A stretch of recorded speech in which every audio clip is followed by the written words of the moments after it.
ಬಾರಿ ರಾಜ್ಯದಲ್ಲಿ ಉತ್ತಮ ಮಳೆಯಾಗಿದೆ. ಪರಿಣಾಮ ಈ ಜೀವನದಿ ಕಾವೇರಿಗೆ ಜೀವ ಕಳೆ ಬಂದಿರುವಂಥದ್ದು. ಕಾವೇರಮ್ಮನ ಮಡಿಲಿನಲ್ಲಿ ಜಲವಯ್ಯಾರ, ಗಗನಚುಕ್ಕಿ ಜಲಪಾತೋತ್ಸವದ ವೈಭವ. ಗಗನಚುಕ್ಕಿ ಜಲಪಾತೋತ್ಸವಕ್ಕೆ ಸಿಎಂ ಚಾಲನೆ. ಬಣ್ಣದ ಲೈಟಿಂಗ್ಸ್ನಿಂದ ಜಲಪಾತ ಝಗಮಗ ಅಂತ ಇದೆ.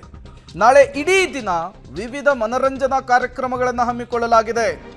ಮಂಡ್ಯ ಜಿಲ್ಲೆಯ ಮಳವಳ್ಳಿ ತಾಲೂಕಿನ ಗಗನಚುಕ್ಕಿ ಜಲಪಾತ ತುಂಬಿ ತುಳುಕ್ತಾ ಇರುವಂತಹದ್ದು, ಭೋರ್ಗರಿತಾ ಇರುವಂತಹದ್ದು. ಈ ಬಾರಿ ಜಲಪಾತೋತ್ಸವವನ್ನು ನಡೆಸಲಿಕ್ಕೆ ತೀರ್ಮಾನವನ್ನು ಮಾಡಲಾಗಿದೆ.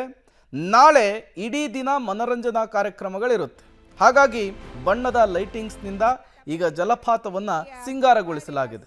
ಜಲಪಾತ ಝಗಮಗ ಅಂಥೇಳಿ ಇದಾಗ್ತಾ ಜಗಮಗಿಸ್ತಾ ಇರೋದನ್ನು ನೀವು ಕೂಡ ಗಮನಿಸ್ತಾ ಇದ್ದೀರಿ.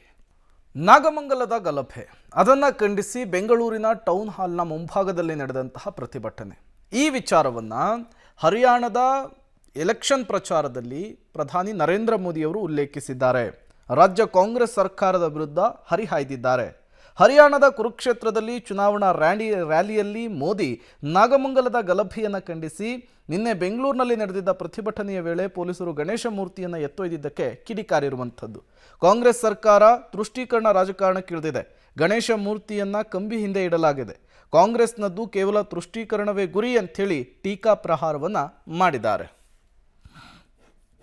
कांग्रेस के लिए तुष्टीकरण ही सबसे बड़ा लक्ष्य है.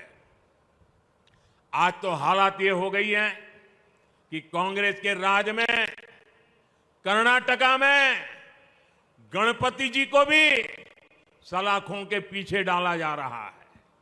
गणपति जी को पुलिस के डिब्बे में बंद कर दिया. पूरा देश आज गणेश उत्सव मना रहा है और कांग्रेस विघ्नहर्ता की पूजा में भी विघ्न डाल रही है. तुष्टीकरण के लिए कांग्रेस कुछ भी कर सकती है.